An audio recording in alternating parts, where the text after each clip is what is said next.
冰箱是让食物保持新鲜的必备神器，作为家庭中利用率最高的电器之一，很多人都认为使用冰箱是再简单不过的事情。打开门，把食物随便往里一塞，关门，需要的时候再开门拿出来就行了。但是很多人都意识不到的是，冰箱并不是所有食物的安全港，可不是什么食物都可以往里放的。有些食物放入冰箱反而不利于保持食物的品质，甚至缩短保质期。下面这几种食物就不适合放到冰箱里，快来看看你有没有放错吧。一、已经解冻过的速冻食品。大部分人都有过以下经历：解冻完一包速冻虾仁，但炒菜时只用了一半，剩下的就继续放入冰箱冷冻室再次冷冻，待下次食用。但其实这并不是一个很好的做法。速冻食品中还有很多处于冬眠状态的细菌，在解冻的过程中，由于温度和水活度的升高，细菌纷纷苏醒过来，并开始大量繁殖。此时如果尽快把解冻后的食物做熟后吃掉，并不会对健康造成影响。但如果重新放回冰箱，由于家用冰箱的冷冻效果有限，一般都需要几个小时才能让食品从内到外都完全冻住。在这个过程中，细菌会继续大量繁殖，并且再次冷冻的过程，食物细胞会受到更严重的破坏，在下次解冻时就更容易遭到细菌污染，导致食物的口感和安全性均大打折扣。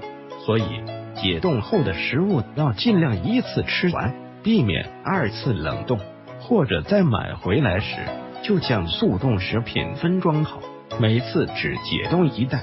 二、热带水果。就像南方人受不了北方的天寒地冻，芒果、香蕉、荔枝、龙眼、木瓜、百香果和榴莲等热带水果一样，受不住冰箱的低温。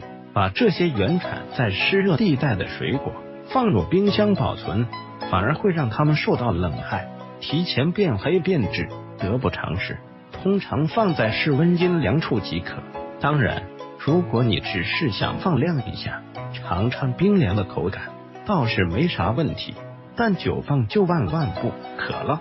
三、开封后的干制品。冰箱中水分含量较高，潮气较大，像茶叶、奶粉、咖啡等干制品，如果开封后密封不严，放在冰箱里反而会使冰箱中的味道和潮气进入食品当中，既影响风味，又容易生霉。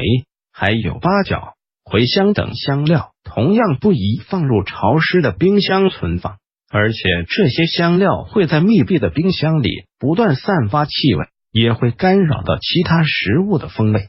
四、低温下易结晶的食品，比如蜂蜜。冰箱中的低温会促使蜂蜜结晶析出葡萄糖，影响蜂蜜口感的均匀性。巧克力长期放入冰箱容易造成脂肪结晶的晶型变化，使口感变得粗糙，表面长霜，不再细腻均匀。建议存放在阴凉干燥的地方就可以了。作者信息：温斐亭国家高级营养讲师，营养与食品卫生学硕士。各位朋友，你喜欢在冰箱里面放什么食物？不妨在下方评论中留言，告诉我们的营养师。